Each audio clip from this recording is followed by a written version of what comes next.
નવમા દિવસે ઘર આંગણે ગણપતિ વિસર્જન થયા।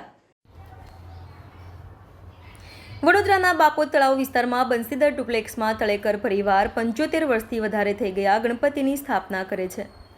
અત્યાર સુધી તળેકર પરિવાર ગણપતિની સ્થાપના કરે છે। ખૂબ જ સરસ માટીના ગણપતિ દર સાલ બેસાડવામાં આવે છે। આજે ઘર આંગણે ગણપતિ બાપાનું વિસર્જન કરવામાં આવ્યું હતું।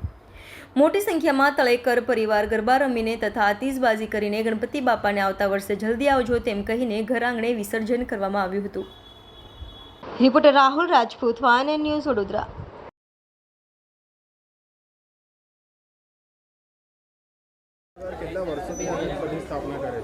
અમારે તળેકર પરિવાર અમારું 75 વર્ષથી ગણપતિની સ્થાપના કરીએ છીએ। બાપ દાદાઓના ત્યારથી અમે સ્થાપના કરી છે। આજે અમે બાપોદ તળાવની સામે બંસરી ડુપ્લેક્સ પાસે અમારા ફેમિલીનું મોટું ઘર છે, એમાં અમે ગણપતિની સ્થાપના કરીએ છીએ।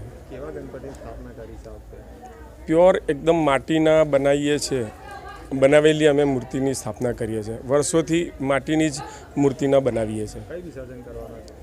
વિસર્જન માટે અમે અમારા ઘરના આંગણે જ એવું બનાવીએ છીએ, પીપ બનાવ્યું છે એના માટે, અને એમાં જ અમે વિસર્જન કરીએ છીએ। મારું નામ ઉદય કાશીરામ તળેકર, અમે તળેકર family. Subscribe now and press the bell icon. Never miss an update.